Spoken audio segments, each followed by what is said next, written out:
These are supposed to be some of the most verified images of giants. People who do meditation for 60 days will lengthen their telomeres. Soon we'll get results, and we'll let you know right here on Beyond Belief. Things seem to be changing in the field of ufology. It's going to be a bumpy ride. That's priceless. Isn't that amazing? Tesla wanted free energy, and look what happened to him. Plenty of evidence to show that they're real. The real question is how and why. There were Egyptian hieroglyphs out in the outback of Australia. In Australia. What are the possibilities? Mars was inhabited, and these were built.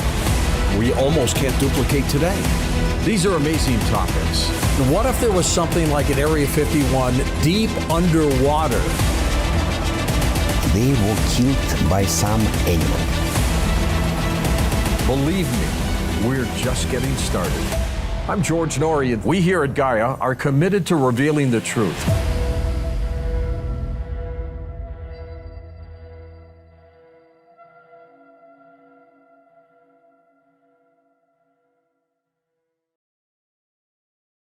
Hello there, Coast to Coast AM, Connie Willis with you. How are you? Thanks for finding me and following me on Twitter and Facebook and all the other things. It's very hard to keep up with all the outlets.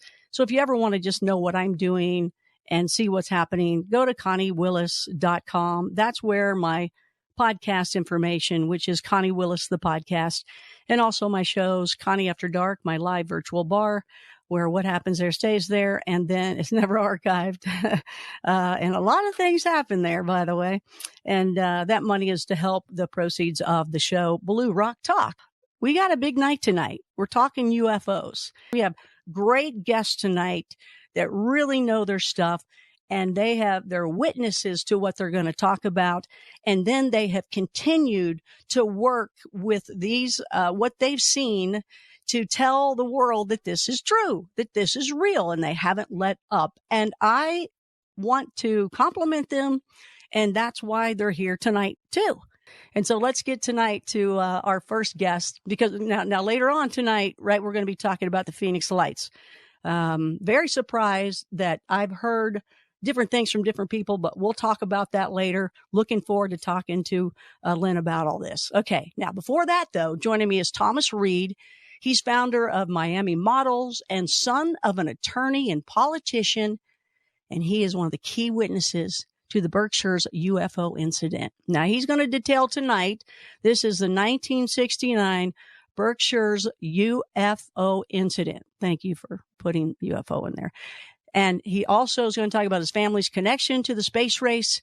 And we're going to be discussing the city of Roswell's research library, who's assisted the Massachusetts Historical Society and their lawyer who helped to formally induct Reed's incident into the state record as historically true.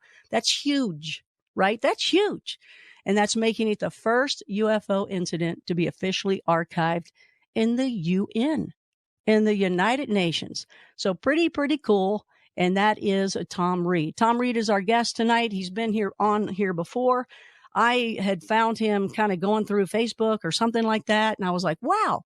And I looked a little deeper into him because he had a really cool picture with these cool glasses. And I was like, who is this? So I looked, and he, boom, he's the guy.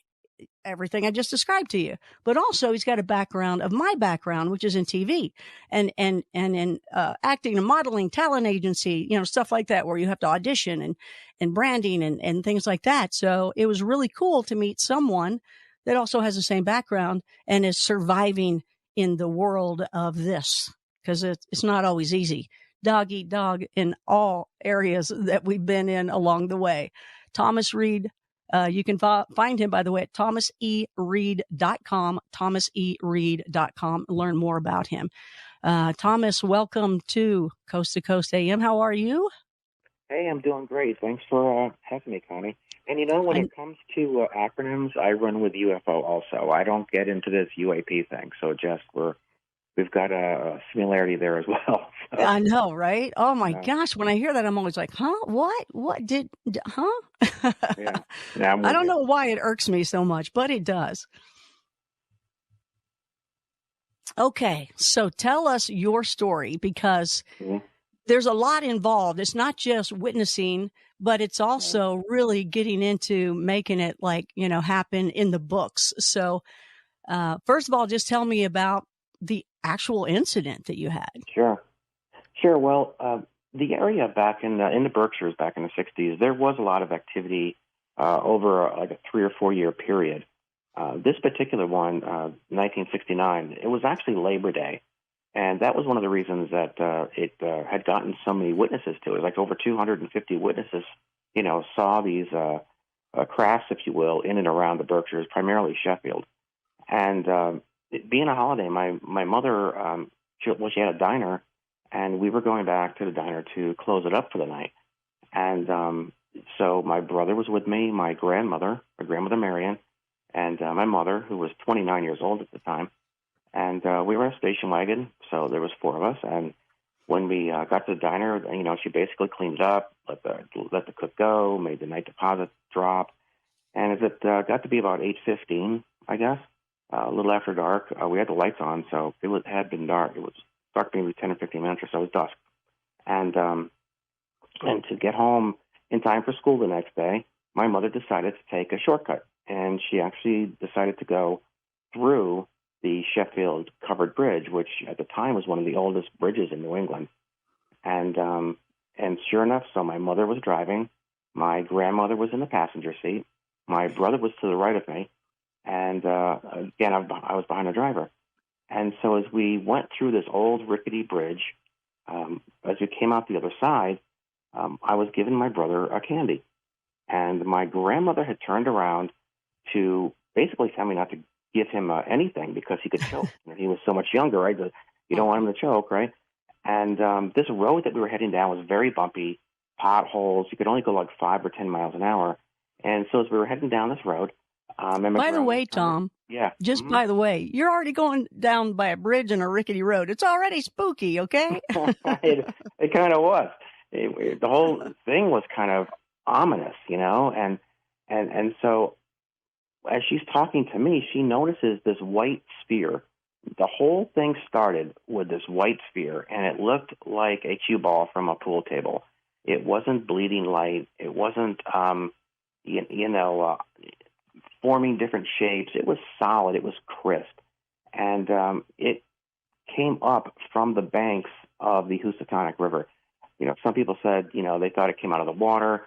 I remember it rising up, and by the time I saw it, it was lifting up, and it was about ground level at the time, coming up from this deeper river area, and it rose to about 2 to 3 stories, perhaps. And we kept going, but we were only going again like 5 or 10 miles an hour, so we weren't losing sight of it. I mean, it was within, I'd say, 30 yards of us, and it was probably the size of 4 Volkswagen Beetles. That's how I remember. We had a Beetle too, so it had to be at least 4 times that size, and it was dead quiet. As it rose up, again, we were clear view of all of us. It was a hot night. The windows in the car were open, and we didn't have air conditioning. And my brother and I were, staring at this thing as my grandmother was. My mom was still driving, but she's trying to look at it as well. And she went to find a spot to pull over. And as we were heading down the road now, the thing rose up, probably even a little bit higher, and then it shot these 2 rods into the water. So for a moment or two, it looked like an ice cream cone. You know how it comes to a point? Yeah, and yeah. So these rods just shot into the water.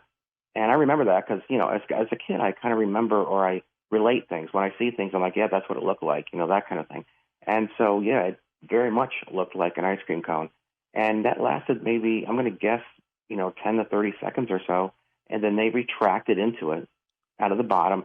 And then it continued to go in the direction we were going, but what's now a cornfield. So it went behind this line of trees in the same direction we're going in, but we lost sight of it. And when I say gave out like a glow or a sheen or something, it was like a 2-watt bulb. It wasn't super bright, but it was definitely bright enough that you could see it clearly. And so at that point, my brother is trying to also see it because he's kind of blocked by us, and he ended up looking at the right side of the car, and he had seen what looked like an orange sphere, very similar in its structure, how it was crisp and tightly together. So we kind of split those, so one was at 9 o'clock and the orange one was probably at 3 o'clock. And we kind of split those. That one never rose. It stayed near the water. It was much smaller. It had a roll to it. There was something going on with it. But we split them and continued down this road. And there was an area near a telephone pole where utility trucks would stop back in the day. When you said you would split them, what did you mean by that when you said we Well, there was split one. them? Yeah, it was one on our left and one on our right. So we just kind of went right between them. Oh, So okay. So the one on the left was probably 30 to 40 yards away from us. The one on the right was more like 60 or 80 yards away from us, almost probably a football field away from us. But we did cut. We were right between them. So, so one would have been at, to like 9 o'clock, and the other would have been about 3 o'clock. So we kind of cut them, went down this dirt road near this little rest area, if you will, near a telephone pole, and that's where there was a clearing to the left. So my mother originally had thought that we were going to stop there and we were going to be able to see this big white sphere again. And like I said, there was a lot of activity back in the day. I mean, people were seeing things all the time. So we weren't a novice to seeing things in the area any more than anyone else was. But this was one of the times that this was close to us. So, we weren't scared. We weren't leaving. We weren't like going in the opposite direction. I mean, it was right there. We wanted to see it. We wanted to get a close-up look at what this was. So you were fascinated at this point, and hey, let's go check it out. Let's see it.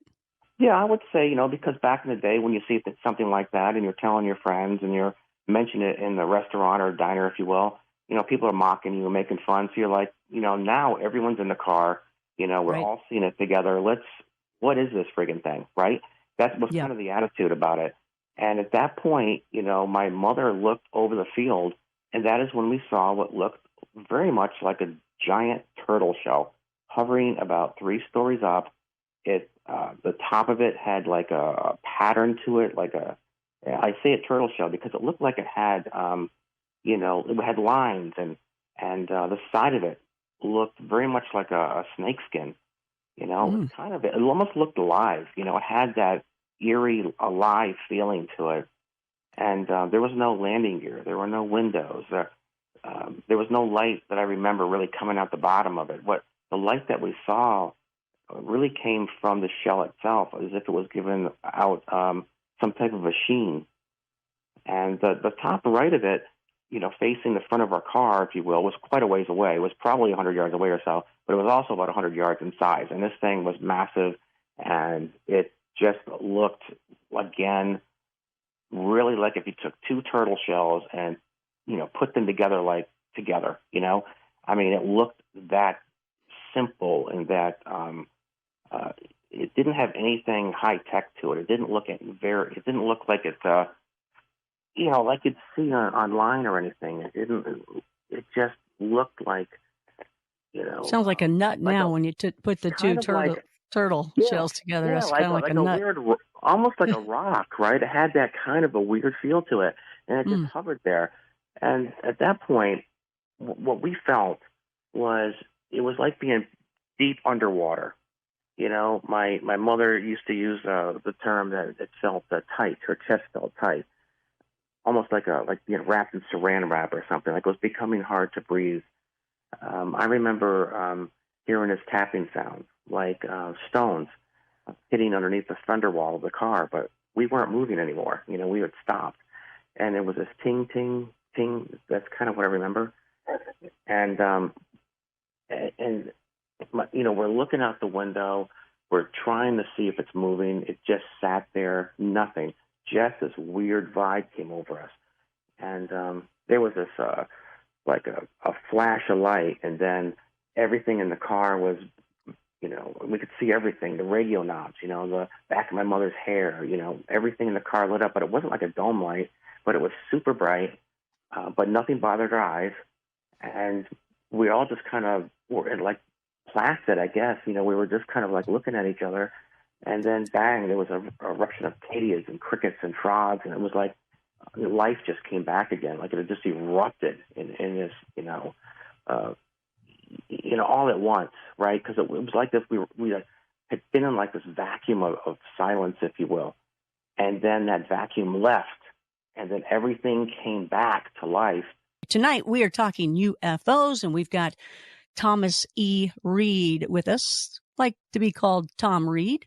But if you'd like to find him, go to Thomas E. Reed, and you're going to learn a whole lot of things. And that's Thomas. Make sure that H is in there, then an E, and then Reed, which is REED.com. And Tom, I think you have a couple other links as well. Yeah, UFO Expo for our event.com, UFOXPO.com for the expo, and then, of course, BerkshiresUFO.com for a lot of the information that's about what I'm talking about tonight is on that site. Berkshire's UFO is the name of the, if you will, the Unsolved Mysteries episode that detailed a lot of what happened in our case and a lot of the witnesses. So with that, BerkshiresUFO.com has a lot about, actually even has some footage from behind the scenes of film in Netflix and Unsolved Mysteries. So, yeah, that's a great site, too. Now, before we get back to the story, I just want to ask you because, being in the biz as well, how was it when you were on Unsolved Mysteries and they were showing your story? Did they depict it correctly? I think they did a pretty good job with respect to the flight path that it took and the witnesses. Because at that point, too, back in the 60s, I mean, there were a lot of things that you can't fit it all into one little episode of Netflix, right? So, but there were, the DJ, if you will, who ran WSBS Radio, Tom J., he was actually asked to go back to the station and go on the air and cut into the reel-to-reel to ask people for help spotting this thing. And Jan Green, who was in the episode, who used to own and run Rexall Pharmacy, she actually ran down to the radio station, pounded on the door, and said, if you come outside, you could see it yourself. It's right there over Sheffield. And there was a golf tournament at Jug End where the incident got its Heineck classification, if you will, and those golfers had seen it. And a lot of the people that were playing golf at Jug End, they had call back into the station too. So a lot of these sightings that were being recorded by people or seen by individuals in the area, and again, it was a lot of people with others who didn't normally hang with those people, because it was Labor Day, it was a holiday, so there were events going on. So it wasn't like one family saw this and one family saw that. There were groups of 10, 20, 40 people at one time that were seeing us together, and they were all calling into the radio station. And the next I like morning, that. Yeah, that's kind of what I like that because, yeah, and you know what? It's because a lot of those people would never, ever have either, ever admitted to seeing something or would probably never have believed in it. And then they get to see it. All the different groups of people get to see it. And then it's like, all right, now that we got more believers, right? Yeah, pretty much. That's kind of what it was. Yeah, that's kind of why it got the attention that it did. I mean, it's a fairly small town, but it, was seen by 5 or 6. It started in Connecticut. It went all the way to Pittsfield, and then went through Lenox and Stockbridge near Tanglewood, where Arlo Guthrie, used to be. Alice's Restaurant was up there.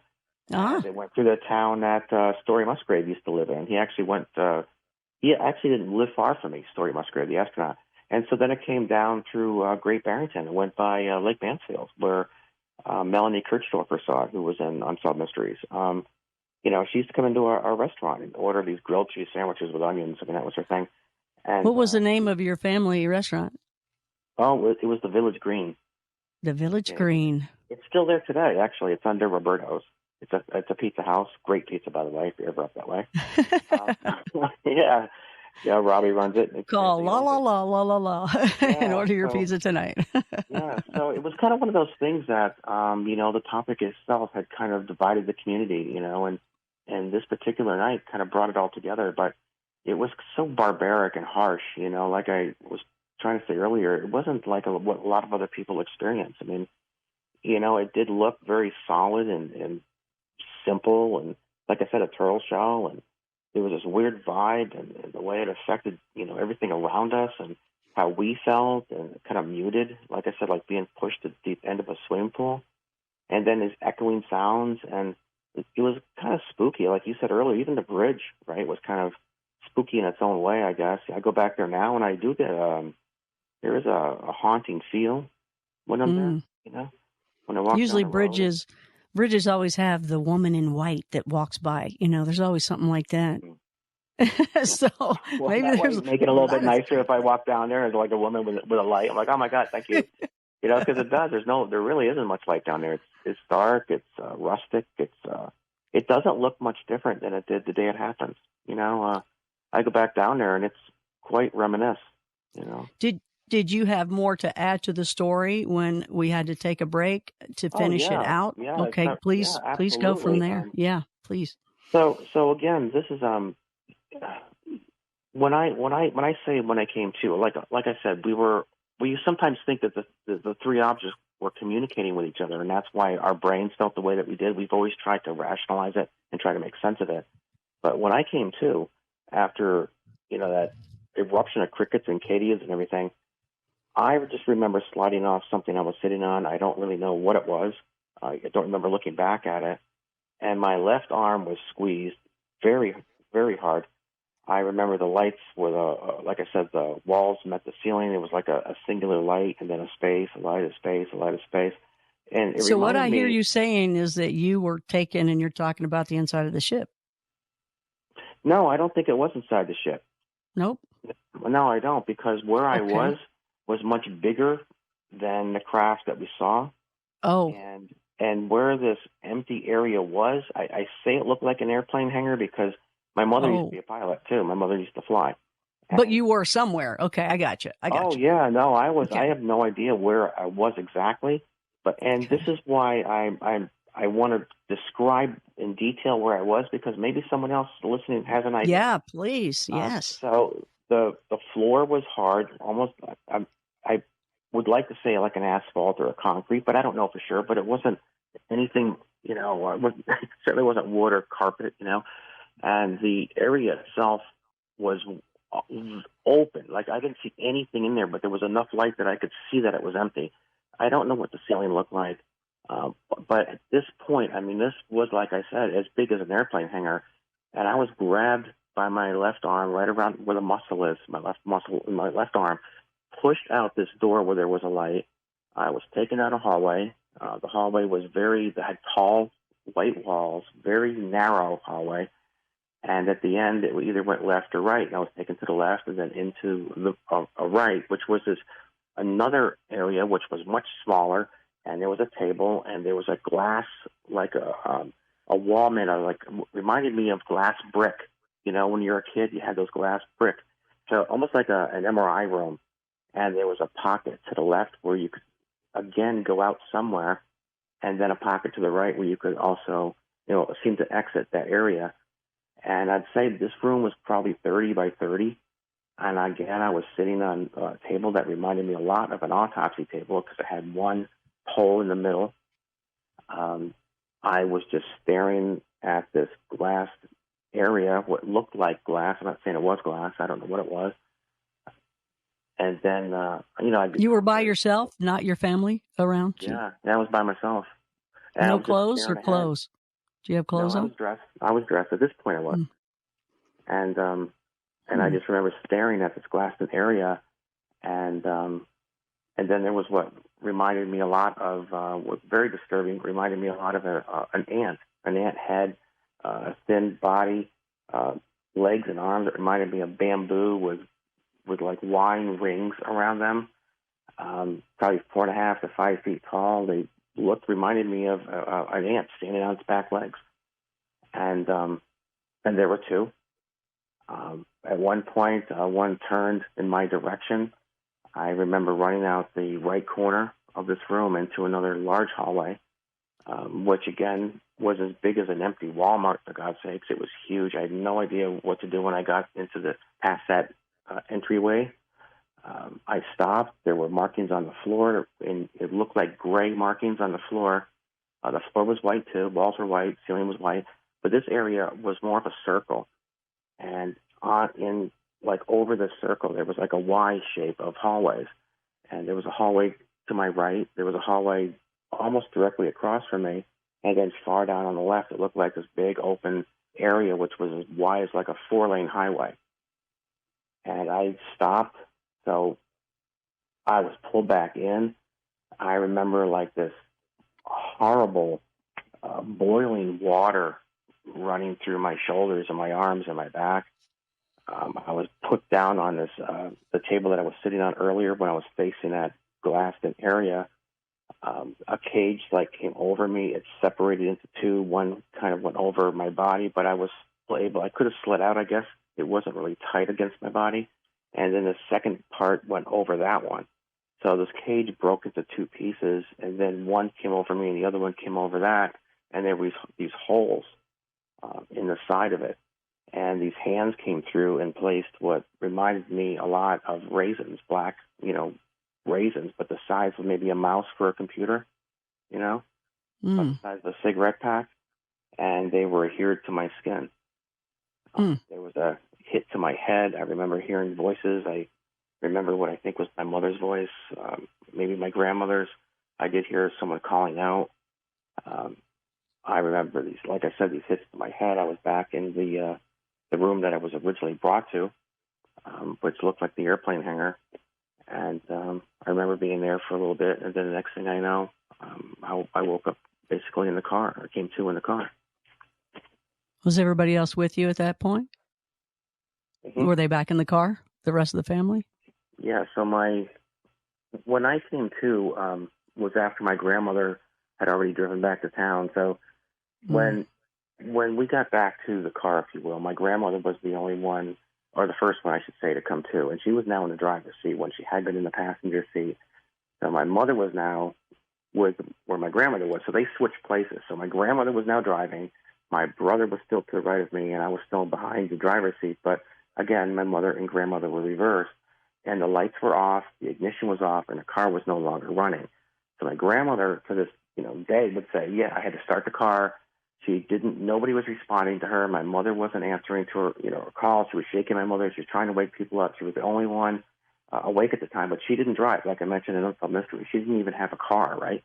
So, but now she's got to turn the station wagon around in this narrow dirt road to get back to town, because town was only like a mile away versus her home being like 10 miles away.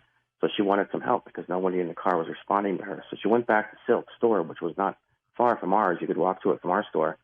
And she pulled up the Silks when she got out of the car. At about the time that I came to, I remember calling my grandmother going, Nana, Nana, that kind of thing. And I ran out the back door of the car, and I kind of ran in the store with her. And at that point, my mother was still unconscious. My brother's head had been on my leg when I got up. I mean, his head, hit the seat. I mean, he was just out of it. And so when she went in to ask for help, but she never really asked him for anything. When we went in, she just kind of walked straight to the back of the store. I was trying to grab her arm and stuff and pull her, but she had walked behind these bikes and strollers and things that were for sale in there. It was like an old convenience store type of thing that sold a little bit of everything, general store. And so I'm still pulling her arm, and the owner of Silk Store came over to us and, are you okay? And she never really said much because the paramedics never showed up. He never actually called the police, but if he had, we would have known that the police were already dispatched and that the chief of police, Galata, and his son, Eddie Galata, were already out looking for this thing that had landed in the fields. And that came from Tom J. leaving his home. He was a ham radio operator, had gone back to the radio station, opened up the lines for the AM station at the time. It was WSBS AM, and had said, people please call the station. Let us know where this thing is. And they identified it over Sheffield, which is one of the reasons that when Unsolved Mysteries showed the police officer opening up the book saying, we don't see any reports from that day. Well, there wasn't any reports from Great Barrington because the craft was seen and the reports came to Sheffield. That's why you'll see Eddie Galata in Unsolved Mysteries pointing up above the doorway saying, well, that was my father. He's the son of the chief of police from Sheffield. And he and his father had actually been dispatched to go look for this thing in the fields around the town of Sheffield. And so with that said, the next morning we went home. The next morning we went back to open up our diner, the Village on the Green. And in doing so, we turned on the radio and sure enough, there was so-and-so that we knew from the area and other people were eating. Like, that's my sister or that's my brother. And it kind of brought people together. It didn't really divide people at that point. I think people wanted to know they weren't alone, that they had seen something that, really troubled them earlier too. And now they were validated, by all these other people, being part of what they were years prior. Did the other members of your family have stories like you later when you all got to talk about it? Or, because like you remembered a lot. Most people don't even remember anything. So how did that go with other people you met in your family? My brother remembers a lot of attention being brought to his club foot. He had a brace on his leg, and his heel didn't hit the ground far enough. So he remembers attention to that. My grandmother remembers something very personal to her, that she didn't like to talk about. I respect that. Yeah. My mother, she had been having sightings, if you will, or encounters since she was 15 years old. And so my mother was very, very understanding. Our family really kind of came together. I would say that, this was kind of a generational type of thing. Yeah. Because my mother was very overly supportive. Like, we didn't even know why that, when we told her what happened originally back, when she wasn't involved, in a sighting that my brother and I had, she knew, and one of the things I'll tell you, though, a lot of the time I'll say that I wasn't really scared or bothered by it, but I must have been, because at one point I was sleeping with a fork. And did you have the lights on? Usually there's like lights on for the next 2 weeks when you fall asleep. Well, my mother moved our room, where we were right over the kitchen, and in this we had a horse farm, in Sheffield. And these older houses, they used to have a grate where you could let the heat in for the upstairs, opened up in the floor, and the heat went up. And so she could hear us up there. It is Coast to Coast AM. Connie Willis here with you. How are you tonight? Still have more story to hear from or encounter. I don't want to say story because it's not a story. It is an encounter. But I think that's just a common thing that sometimes we do. And sometimes I obviously do that too. So joining me tonight is Thomas Reed. He's done a whole lot of other things too. Founder of Miami Models and the son of an attorney and politician. And if you go to his website, you're going to learn a lot more about him. Thomas E. Reed. Thomas E. and then Reed is REED.com. And you'll learn all about him, and you can get to all the other pieces of information he's got, because he's got a lot going on. In fact, before we get back to the story, if you don't mind, Thomas, can you tell us about, you got like a big expo thing going on? Yeah, I was asked to move my UFO Expo, which I used to hold in St. Augustine, Florida, to Roswell to help, I guess, revamp, some of the, the shops and that kind of thing that were affected by COVID and so on and so forth, like a lot of, shop owners were, and kind of bring back some life to the town a little bit and something that would complement their 4th of July festival. So, yeah, I moved my UFO Expo, which is I've got Ben Hansen at my bar, Travis Walton, James Fox, UFO Man, the podcast will be there, Tori, and the Roswell Daily Record, even Barbara Beck herself, the owner, is going to speak on behalf of the 1947 crash, and Tracy Torme, Daryl Sims, Kim Carlsberg, Steve Bassett, Mark D'Antonio. We're also having we're screening some films, one from James Fox and Melissa Tittle from Travel Channel. And so we're kind of putting 3 or 4 different events together under one roof at the same time, to kind of like a film fest and speakers and tracks and that kind of thing. And we're going to be showing films off the back patio of the convention center onto old classic milk trucks. And so it's going to have like a Vogue feel to it. So I think it's going to be something different, for the community. And but it looks like it's going to be a lot of fun. Tickets are doing well. And so we're excited about it, and we're excited to be, part of it. But honestly, yeah. I mean, it's quite an honor to be able to package something like that together and offer it to the city and have them be have it be so well received. So it's, we're excited. That's pretty cool. Congratulations with that. Thank you. Now, time flies, as you've noticed. Time flies when you're here. I do see that.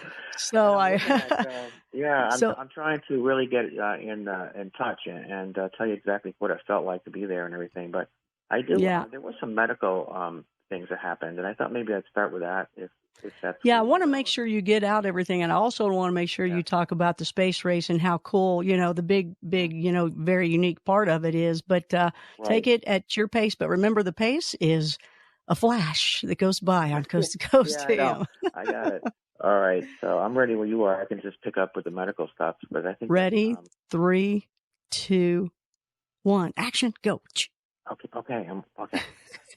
So to give you an idea of what happened with my family, one of the things and why I was on, Fox Primetime with Jesse Waters, we were talking about the effects that individuals have when they have a close encounter, and I have a very, very odd eye issue.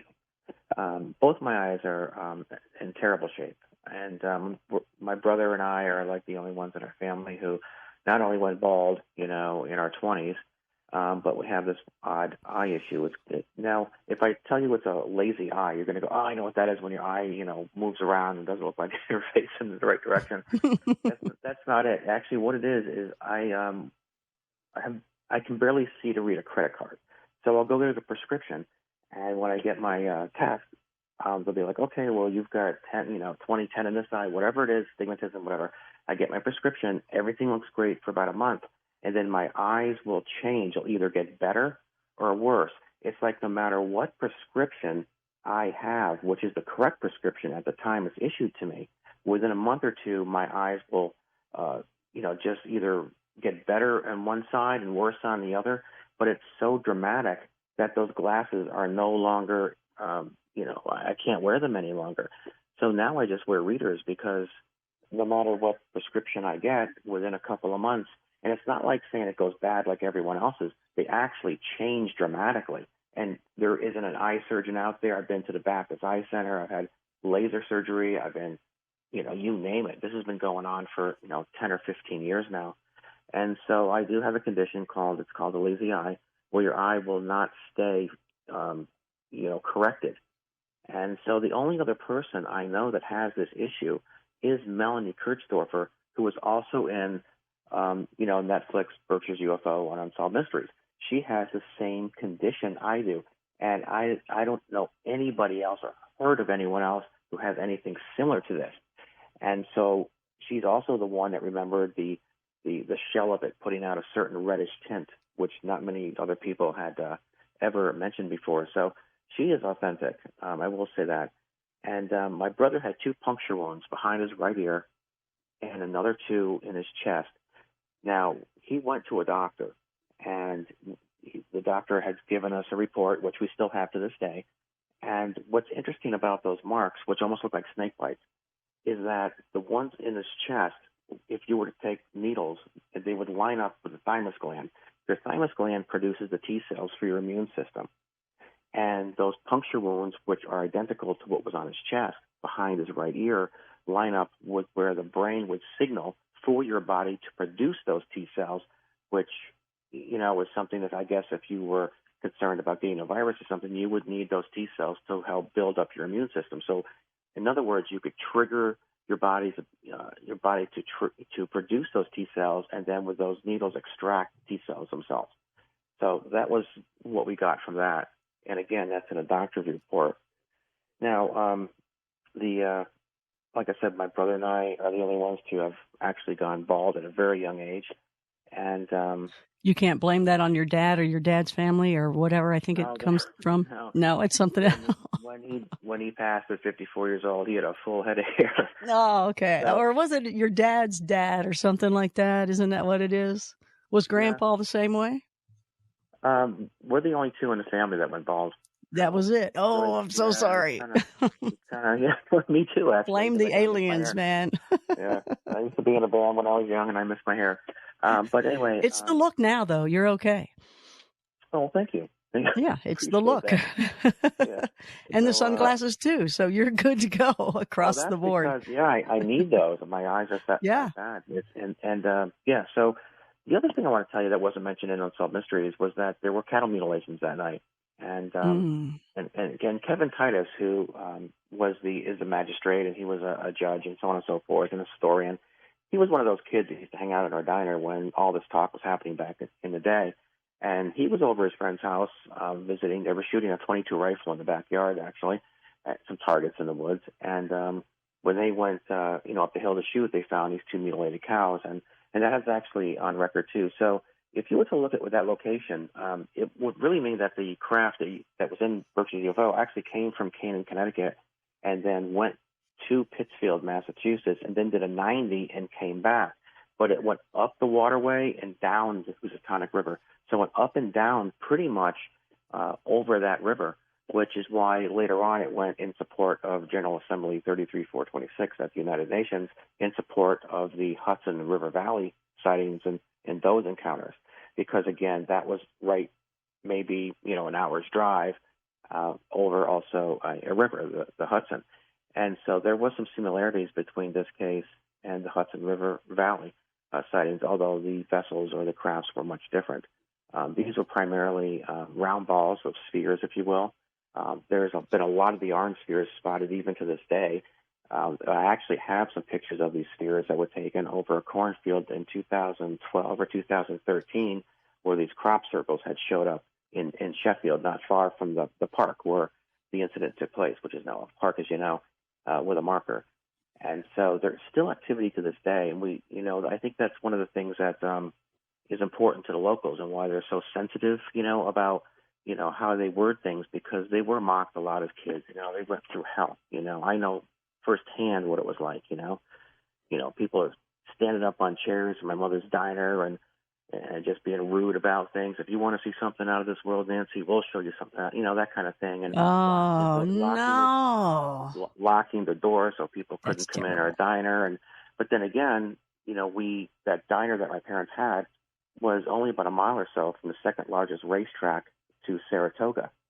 And so if you wanted to bet, or you were working for one of these manufacturing facilities like General Electric or Sprague Electric, which manufactured the Goodwill message that was left on the moon by Buzz Aldrin, 6 weeks after the September 1st sighting, those people were coming in from New York or Hartford or Albany, New York, and they were working in the Berkshires at the time, which was primarily an area, that was more agricultural, was, corn and that kind of thing. And so there was a big dynamic between those who would go to the track and lay down some money on a horse and those who wouldn't, And one of the things about our diner that I should mention, because I know I'm probably running out of time, is that, the school buses didn't go to each individual home. They would go to corners, and the parents would all be out milking, cows and that kind of thing. And then, the wife back in the day usually didn't work, and she would take the children to the corner to get the bus. But instead of doing that and having to wait, in this February snow, if you will, they would just bring all the kids to the diner, my mother's restaurant. And back in the day, you would run a tab. My mother would say, so-and-so had this for dinner, or, so-and-so had that for whatever. And at the end of the week, they would pay it off. Well, so all the kids, and again, Judge Kevin Titus, he was one of those kids that would eat in our diner, who later became a judge who sealed the governor's citation and was also the one who saw the cattle mutilations. So these kids that came to the diner, and, we had the jukebox. My mother would give them quarters, and they could listen to rock and roll and that kind of thing, because back in the Berkshires, too, it wasn't like you had the radio station in the area. WSBS was just pretty much an AM station who ran some music, too. But if you wanted to listen to the Stones or Creedence or whatever, you either went to the bowling alley or you went to our diner and you threw a quarter or two in the jukebox. And so with all these kids, my mother was like a surrogate parent to them. And so they grew up to be bankers and lawyers and judges and historians. And so when this did go to a vote, through the census, if you will, to the city or the state, to see if it was significant enough to be deemed historically true in itself, some of them played a part in getting this pushed through and getting this inducted. So it was kind of like these kids that rode these little banana seat bikes in the day and were being picked on by a lot of the locals and had a tough time as a child. Together, they kind of came together, and as a group, they made history. They never wavered, and they made history together. And that's kind of the feel for this. If you were to go into that community, that's kind of what they respond to. We finally have some validation. This case was deemed historically true by state government, and went to the United Nations. And unfortunately, my father, who's is a friend and someone who worked at a neighboring law firm. He was actually my father's lawyer, Robert Bletchman. Unknown to us back in the day, he was actually the public relations director for MUFON. And he approached my father to see if he would allow Robert to mention this at the United Nations in support of General Assembly 33-426. And my father, of course, he was out of office now. He had been in for 2 terms, and so he gave Robert Bletchman the okay to do it, to talk about it. But he did actually legally retain him. It was a $500 check at the time. It was back in 1992. But it was just enough to make it legal so that, there was something, formal, if you will, so he couldn't, say too much, get into too much detail, but at least say that, this happened, and, the connections to the space race and that kind of thing, and how we do feel that what happened in the Hudson River could very well be connected to what happened in the Housatonic, 10 years earlier. And so, with that, Robert mentioned the Reed family incident, and on October 2nd, and on the anniversary of that date, my father was killed. And out of respect for my father for advocating the incident, the community, historical society, and Charles D. Baker and the lieutenant governor and a few others got together, and they decided to see what they could do to pay things forward to my father. And that was actually a marker at first, and it was a citation on it, and then after another meeting with the historical society, they had decided to do something further with it. So many people had written letters now and said, "I remember that," and they found the old, a lot of the old police statements, not really police records, but when there's a fight at the diner, because, like I said, these fights would break out over the topic, and my family. And so when you have those statements or what have you, now you've got a paper trail. So you have a paper trail to say, yes, this did take place in the diner. It did go out on WSBS, which broadcast it. Tom J. did leave and open up the phone lines and ask for help. People were dispatched to go look for this thing. And it actually divided the community in a way that, some believed it and some didn't, and there were fights and that kind of thing. But at that time, that Labor Day incident, 1969, that one kind of put a bow around it, and everybody kind of came together to some degree and said, yeah, we're sorry we treated you that way, or we're sorry, that we, disrupted your, they would come in with manure on their shoes and stuff. It got to be that and clear the place out. I mean, they were not nice to my family. But after that 1969 incident, it corrected a lot of that. People kind of came together again and said, hey, I'm sorry we picked on you, because we were outsiders to begin with. We had moved there from New York. And my mother actually went to school with Marion Hartley and was friends with the Ginger, Tina Louise from Gilligan's Island. We moved from that Westport area to the Berkshires. And so we were kind of, we didn't really fit in there at first anyway. So we were easy targets for everybody, and so it was very, very hard. New Yorkers, yeah, come on. Yeah, it was hard for my family. And so with that, it was even, we didn't expect the Historical Society to go to those lengths for us either. But they couldn't deny that our incident had altered the natural progression of the community. And because of the paper trail and because I passed my polygraph test, I actually took it at the Department of Defense Polygraph Institute, at Advanced Polygraph, and passed that with a 99.1%. And so with that and the medical records and the police reports, if you will, their statements, and then the radio archives and those who were part of that, it went again to a vote, and did so just like Billy the Kid is how they worded it to us. Just like Billy the Kid, he altered the railroad. So if you altered the natural progression of the community in some significant way, the event as a whole was true. And that's how it got its induction into state as being a historically true event. And then Governor Charles D. Baker rubber stamped that was a citation, and left out the date, by the way. So that was rescinded and then reissued about a month later in November of 2015. And then a marker was put in the park, which Ancient Aliens actually paid for part of the sign, and then was backed by Travis Walton and Travel Channel and Ben Hansen and the daughter of B.B. King, who is a friend of mine as well. She has a bench there, and then the family of Steve Ray Vaughan also is involved in sponsoring the park, and so Mike Barra, So it became like this little, sponsored area. But for me, it's really about my dad. It's about how he advocated this and what he went through to get this mentioned at the UN and what happened to him. But at the same time, my family had this judgment-free little diner. And so this park really became an extension of my family's diner. The Roswell Research Library, during the time that the historians were looking for material to put forth for the census to vote on this thing to see if it was, worthy of being inducted into state as a true event, they had needed someone to validate documents. They were looking for source documentation, and so they hired they didn't actually hire the Kessler law firm got involved and went to Roswell and actually went through their records and looked at some of the documents in question, so to kind of utilize the research library in Roswell to help this event get inducted. And in doing so, Debbie Auerman, who was the director of the Historical Society, was actually interviewed by the Roswell Daily Record. And so there is a connection there with the record and the research library and the state of Massachusetts or the Commonwealth of Massachusetts getting this thing inducted. So that was kind of different, too. And the other thing I wanted to mention that a lot of people don't realize this, but NASA used to be based in Boston.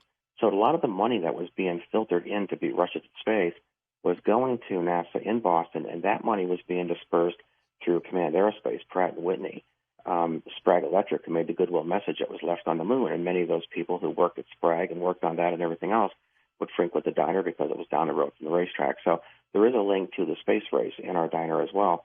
And there were a lot of other companies as well that were working, making capacitors and that kind of thing. But the rumor has it that it wasn't just capacitors and things that they were making for the space race, that a lot of the money was being used to obviously make weapons and everything else. So some of that, I'm sure, it came out at the UN, and who knows what happened to my father, why that happened. But, there's a lot of questions there. Berkshires, and that is BERKSHIRES UFO, BerkshiresUFO.com. You can learn more. Also, ThomasEReed.com. That's where you can kind of go there and shoot out to all of them. That's where you can definitely learn more. All right. Thanks so much, Tom. We'll see you later. Thank you. The Coast mobile app is now available for download on iPhones and Android devices. You can become an insider directly through this app. This is a great option for our international listeners, and new users will also receive a free 2-week trial.